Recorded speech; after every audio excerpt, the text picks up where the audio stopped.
Oh, hello everyone. Thanks for listening. This video is going to be going over the story of Shamieke Pugh and how it's concerning what he faced in the criminal justice system.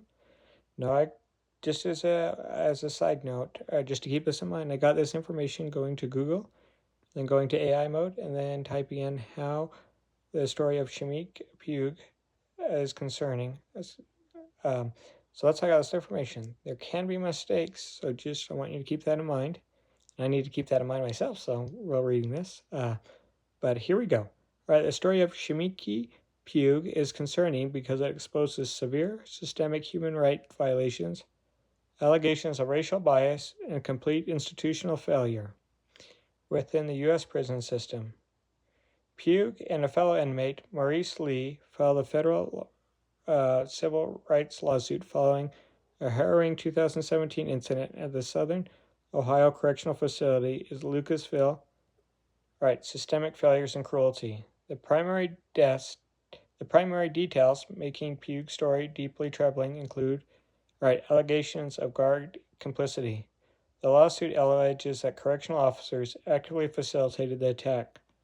Guards allegedly bypassed a mandatory strip search for Greg Renique, a known white supremacist serving life for murder, allowing him to enter a common area armed with an 8-inch knife and a 12-inch blade hidden in his socks. Cruelty and mockery.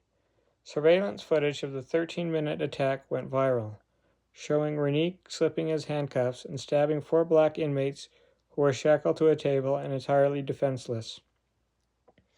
According to the lawsuit, correctional guards stood nearby, watched and laughed, with one officer reportedly stating, "Should we let them die?" Deliberate medical neglect. After the attack, guards reportedly watched the victims bleed out for 10 to 15 minutes before administering any medical attention or first aid. Pugh required 2 weeks of Shamieke Pugh.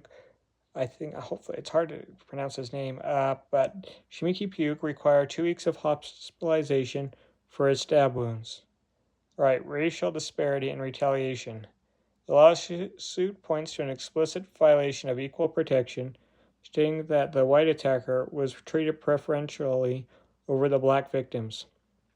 Furthermore, Pugh alleged that a year later, when he requested medical attention for high blood pressure and chest pain, guards punched and kicked him while he was shackled as retaliation. Culture of fear and zero accountability. Shamieke Pugh stated that guards frequently made remarks about keeping the facility brutal so inmates would fear Lucasville. Despite the graphic surveillance evidence, the prison officers' union claimed protocol was followed and no guards were disciplined. And as of 2026, I have not seen any results from the lawsuits. I do know that they were going to do, I believe they were going to do more. They weren't going to handcuff people on the tables like that, what they did before. I think that was one of the changes, but other than that, I haven't noticed anything when I've done a search. So thanks for listening, everyone. I enjoyed reading this, and I learned some good information, and I hope you did too. So, well, take care.